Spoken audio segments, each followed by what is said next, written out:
welcome to another broadcast of Majoring in the Majors on the Artist First Radio Network. All past broadcasts are podcasts. You can find them at artistfirst.com. Your host, Pastor S.J. Munson, is the author of two books, The Treasure of Israel and Christ Held Hostage, The Hijacking of Christianity.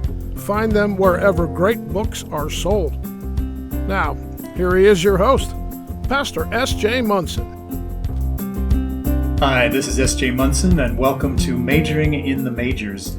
Throughout the history of civilization, the advent of new technologies, from the invention of writing to the telephone and the microchip, have disrupted our lives in unforeseen ways.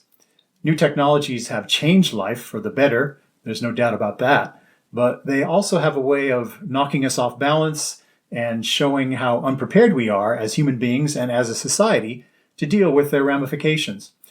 Today, the internet and AI have, for example, transformed our lives and continue to do so with increasing speed. Sadly, for our republic, fake news and deepfakes and various kinds of conspiracy theories and disinformation are now part of our daily fare.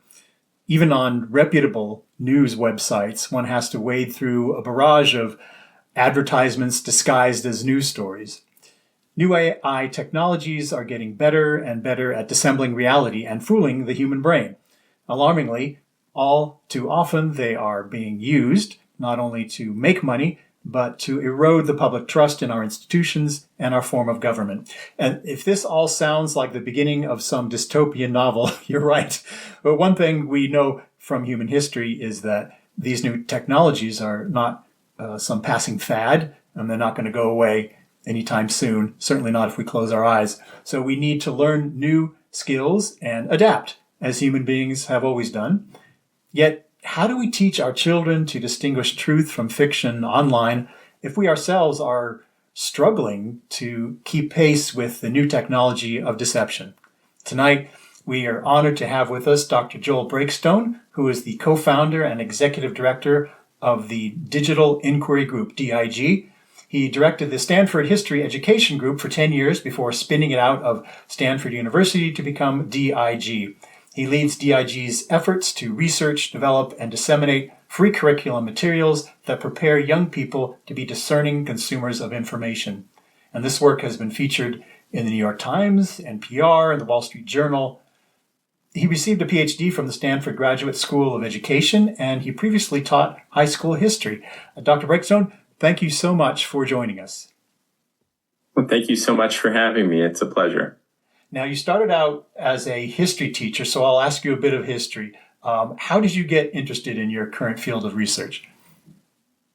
Yeah, it's an excellent question. So as the intro suggested, the organization I worked at previously was called the Stanford History Education Group, and we had focused on supporting young people to engage with historical documents and to wrestle with competing accounts. And about a decade ago, back in 2015, we were contacted by a program officer from the McCormick Foundation, and they asked us if we could make short assessments that were similar to ones that we had made for history classrooms that would directly measure how students make sense of online information. They were engaged in work where they were funding efforts to improve individuals' digital literacy, and they wanted to have a better way to test out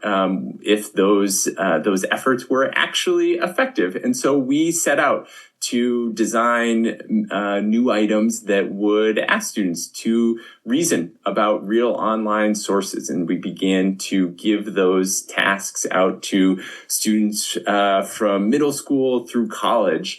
And the results were unfortunately pretty dispiriting. Students across the board struggled to make sense of a whole range of online content, everything from social media posts to even more basic strategies like distinguishing between a news story and sponsored content.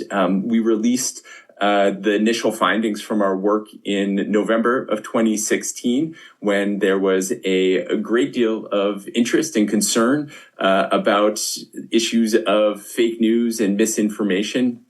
And there was a whole series of interviews that we engaged in with news outlets. And one of the most frequent questions was, how do we help students do better? You've identified some of the challenges. What do we do next? And that really set us off on our path towards trying to identify what better approaches were and how could we create materials that would support students to be more discerning consumers of the overwhelming amount of information that they encounter whenever they pick up their devices. Now, you talked about students, and that's really the focus of your research, but you have also looked at just adults in general. Can you talk about, are adults also as bad as the students in terms of being able to discern truth from fiction online? Yeah, we all struggle.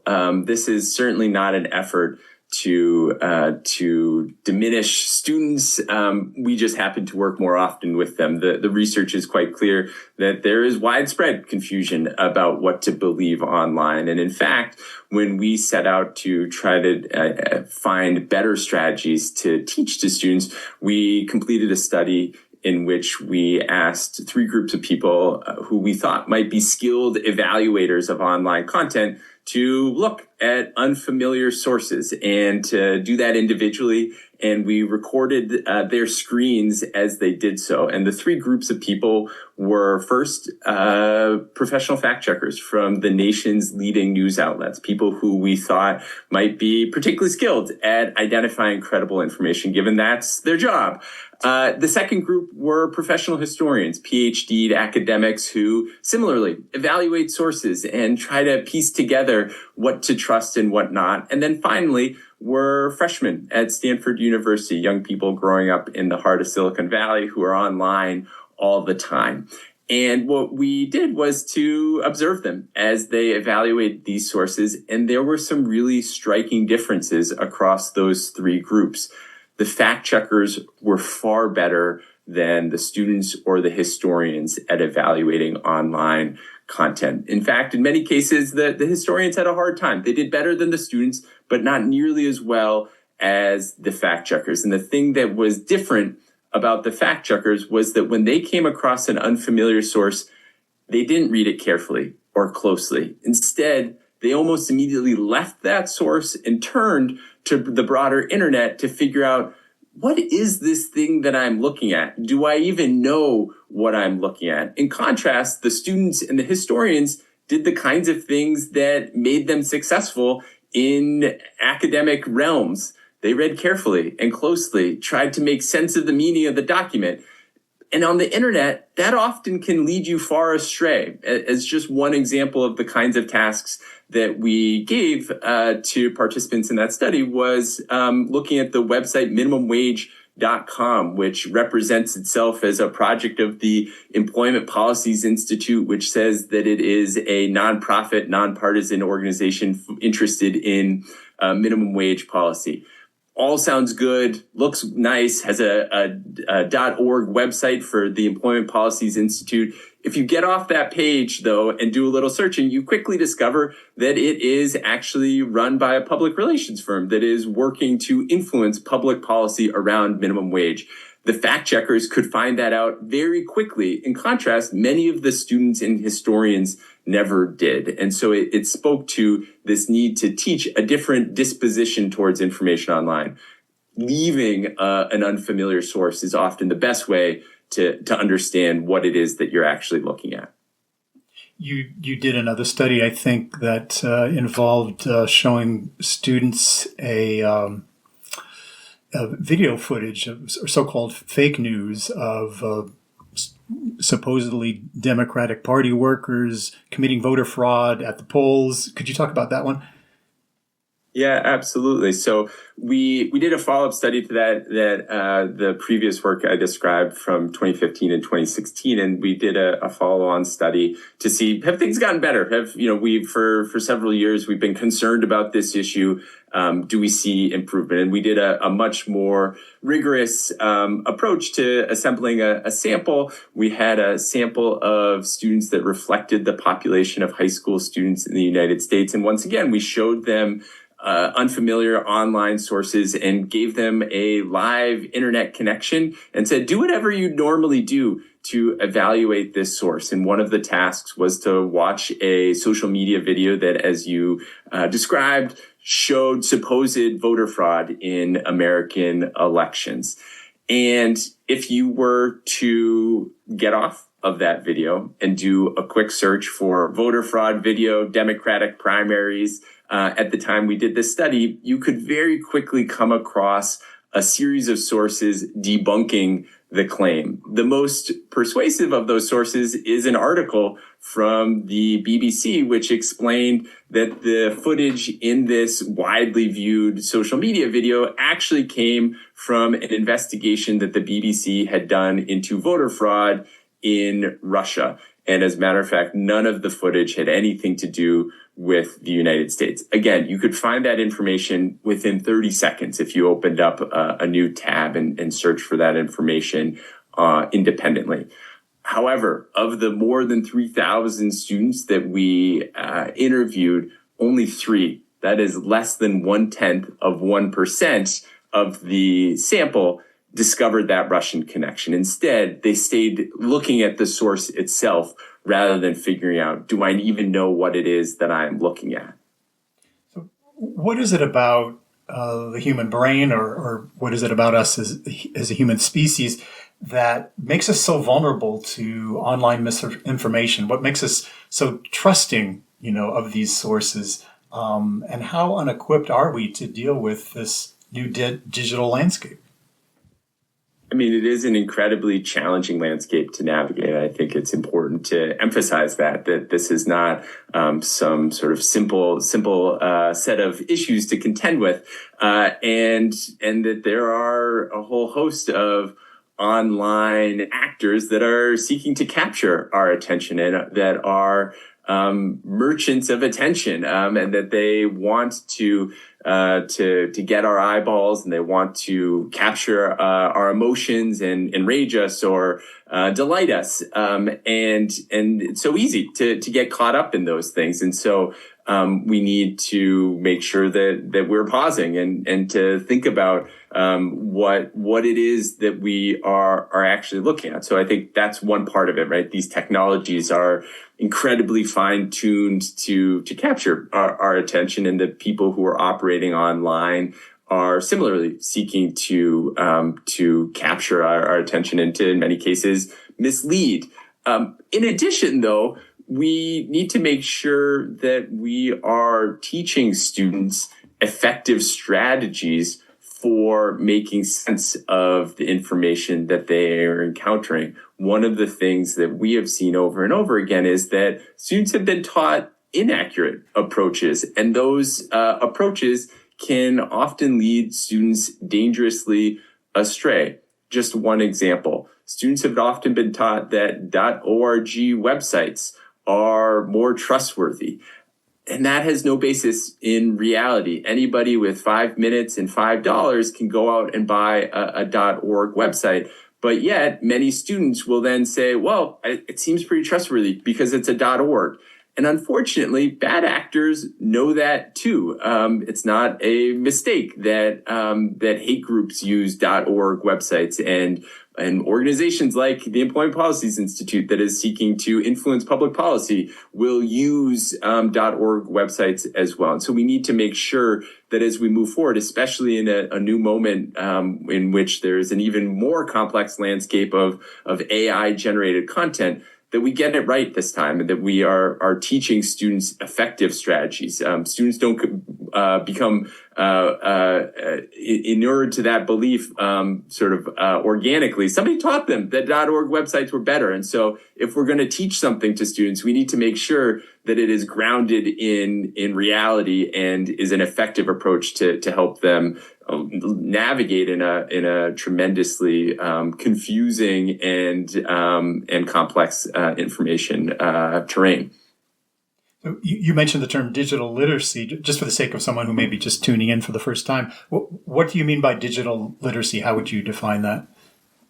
Yeah, it's a great question. And I would say that there are a series of terms that are connected. There's certainly media literacy as well. There's information literacy. And it can be a really, really wide and encompassing field. We are not trying to take it all on. Some of it is, how do you produce content? How do you make a podcast? Or how do you stay safe online? Our team at the Digital Inquiry Group is focused on helping young people to evaluate the credibility of content that they are encountering online. And importantly, to prepare them for civic life, that we believe that in order to be civically engaged in our present moment, we need to equip people with the skills to seek out and evaluate content online. And so that's what we have sought to do. There are a whole host of other aspects of digital literacy and media literacy, but our focus has been equipping young people with the tools they need to be engaged in our present digital world. So reading about some of the outcomes of your studies and critical thinking, it seems to me that with just a few simple learned skills that youth and even adults both can benefit dramatically in their ability to evaluate online content and the validity of a source, for example. Would you say that was true? And what skills do you think are the most relevant or crucial? Yeah, absolutely. There's now very clear evidence that there are ways in which we can teach people to be savvier consumers of online information. We took what we saw these expert searchers do online and turned it into curriculum materials, and we've now tested it in a variety of settings. The most robust study that we conducted was across an entire urban school district where half of the students in a 12th grade government class completed 6 of our lessons and the other half of the students not. And we compared the two groups via pretest and post-test and found a clear difference that students had received our curriculum, which we call civic online reasoning, did better, that they became more skilled at completing those kinds of tasks that I described previously. And those results have been replicated by other groups outside of our research team, both in the United States and also around the world. There have been studies done in Italy and Sweden and Canada, all of which have yielded similarly positive results, that by teaching some basic approaches to online content, we can become better at making sense of it. Chief among those skills is that idea of getting off an unfamiliar source rather than dwelling on the content itself. We want to ask that fundamental question of who's behind this? Do I even know what it is that I'm looking at?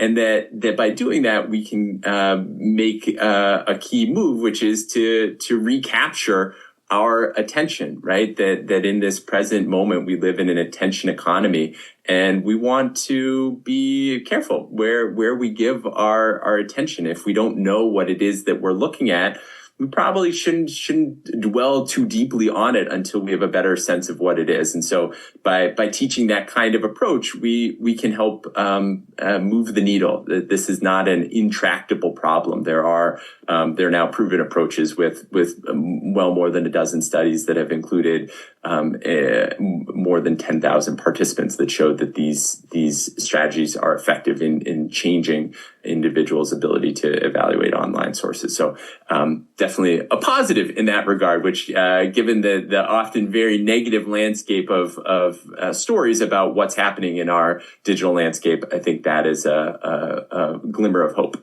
Well, that's good to hear. And you offer this curriculum for free to school districts, not just here locally, but also abroad? That's right. Yeah, we offer our materials for free on our website, which is inquirygroup.org. Anybody can use it to download the materials. We have curriculum materials, we have videos. We have partnered with people like John Green, the YouTuber and young adult author, to create a whole series of videos as well that teach these skills. So our belief is that these are critically important skills for all of us to have and want to make those as widely available as possible. Now, one of the strategies or the critical thinking skills that you talk about is called lateral reading. Can you talk about what that is? Yeah, that's the idea that when you come across an unfamiliar source, the first thing you want to do is get off of it. That rather than reading it carefully and closely, you want to open a new tab in your browser. That's what we saw those fact checkers do. They almost immediately opened up a new tab and did a new search. What is it that I'm looking at? What is this thing that I'm being asked to read? And that reading across the tabs, reading laterally, was much more effective than what we saw many of the historians and students do, which was to read carefully and closely on the page itself. Reading vertically did not lead to better understanding of what was in front of them. And in contrast, when the fact checkers read across the tabs, read across the sources from the internet, they became much better informed about what it was that they were actually looking at. And how do students react once they're taught these skills and see the outcome? We have had incredibly positive feedback from the students who've used these materials in their classes. They want to know what it is that they are consuming. Nobody wants to be misled or deceived. And this is an approach that empowers individuals to seek out information. It's not teaching anyone how to or what to think. Rather, it's teaching them how to think. We want to provide the tools to make decisions that reflect their own beliefs and interests, and having a set of skills that are effective in our information landscape is one way to do that. How can parents become more involved at home in teaching their kids how to think more critically about what they see online? Yeah, I think it's a great question.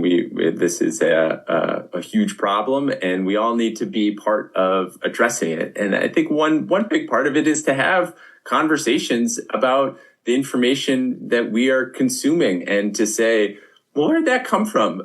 So often a response will be, well, I saw it on TikTok or I saw it online, instead of saying, well, what's the actual source? How do you know that they are a trustworthy source of information? Or what is their background? Why do we want to consume content from them or not? And to think through those issues, and to talk about when it matters to spend some time digging into a particular source. We don't have to do this for every single video that comes up in our TikTok feed. That is simply unrealistic. Funny cat videos can just be a funny cat video. However, if we're making a decision about who to vote for, or a health decision, we might want to pause and say, well, who's saying this? And what's their motivation for doing so? What's their perspective on it?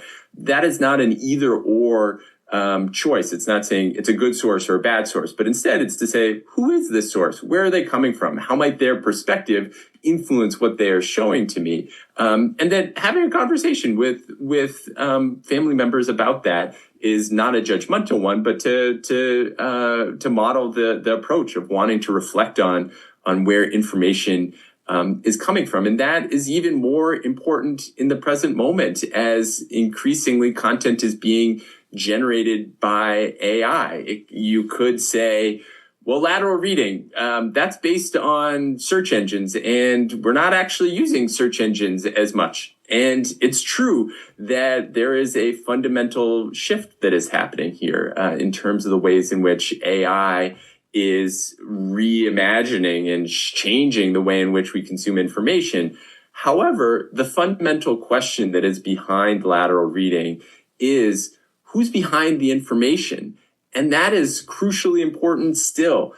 AI is not an oracle. It is not making up the information. It is pulling information from somewhere. And we need to continue to ask that question. Where is it coming from? What are the sources that are being used? And not just simply default to accepting what's in front of us. And so that disposition of wanting to seek out sources of information remains as important as ever, and when we need to continue to reinforce that and provide individuals with the tools to use that way of thinking about information effectively.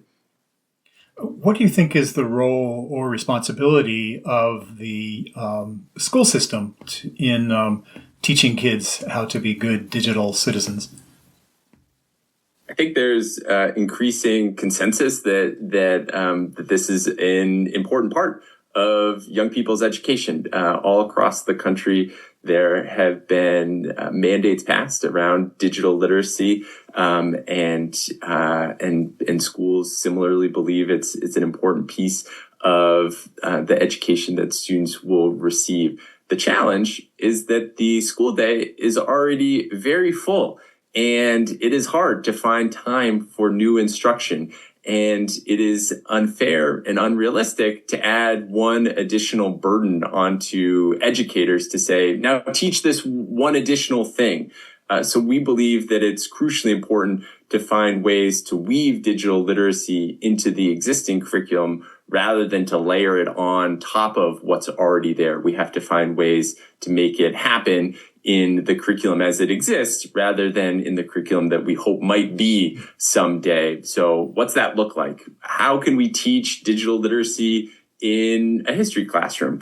We've been developing materials that seek to do just that. So in a lesson about Reconstruction, perhaps you watch a TikTok video that describes the origins of the term grandfather clause.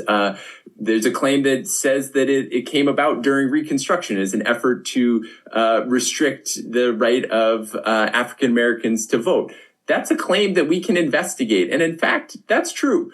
And so we can do just a little bit of digital literacy in the context of a lesson that's about Reconstruction, but also help students to see that we can find good sources online. And I think that's an important consideration here too. We don't want to just talk about the problems of content that we encounter online. We also want students to understand that we live in an incredible moment in time when so much information is available at our fingertips, but we need to know how to access it wisely. And so we want to show students that there are ways to find good information online, but we also need to think about how we verify it. The other outcome is to have students believe they can't trust anything online. And that plays into the hands of authoritarians who seek to deceive and mislead. We don't want students or anyone walking away thinking, I can't trust anything. That's a deeply dangerous place for us to be as a society. Talk about your website. What can we find there if we're, for example, a parent or an educator or even just a student? Yeah, so we offer a whole range of resources for educators. We have very detailed lesson plans for classroom use. We also have short assessments. They include links to real online sources to have students interrogate. We also offer a variety of videos, some of which are designed for students or parents to consume, like that series that I mentioned that we created in collaboration with John Green and his team at Crash Course. We also have videos that are explicitly designed for teachers to watch, to have a better sense of how they might use these materials in their classrooms. We also have a whole series of research articles. If you want to see the underlying research behind this approach, you can read those, as well as links to op-eds and popular press pieces that we have written to get a sense of the work and where it's coming from. The stakes of this issue are very high. We need to make sure that going forward, the materials that we are creating are evidence-based and are proven to work. Too often, we have seen digital literacy materials that have been constructed without that evidence base, and that can lead to really problematic outcomes. So going forward, we believe that the field needs to really devote resources to doing careful research into how these materials work or don't, and to revise them accordingly. So that's a crucial part of our mission, is to not only develop materials, but to rigorously test them and to put them up for peer review, so we can ensure that the materials we're producing have a basis in research. And the name of your website again?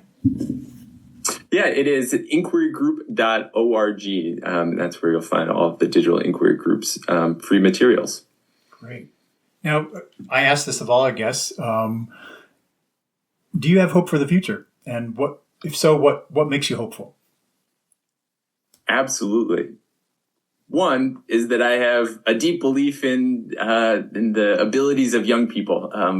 We are privileged to have a chance to make materials for students to use. And what we've seen over and over again is that they want to be better informed and are deeply invested in trying to improve the world in which we all live. So I have a great deal of faith in what they will do and their desire to be better informed.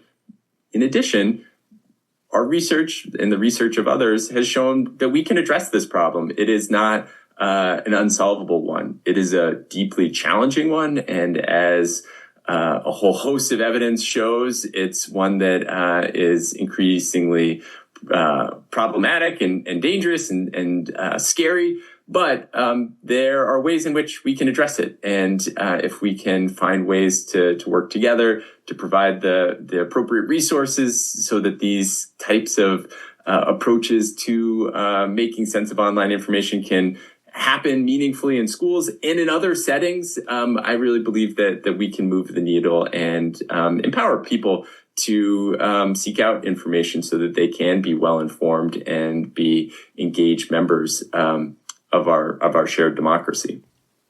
We've been talking with Dr. Joel Breakstone, who is the executive director and co-founder of the very influential Digital Inquiry Group, which researches, develops, and disseminates free curriculum materials that prepare young people for discerning consumers of information online. Dr. Breakstone, thank you so much for joining us. Thank you so much for having me. It was a pleasure to talk with you. Thank you all for tuning in, and this is S.J. Munson signing off.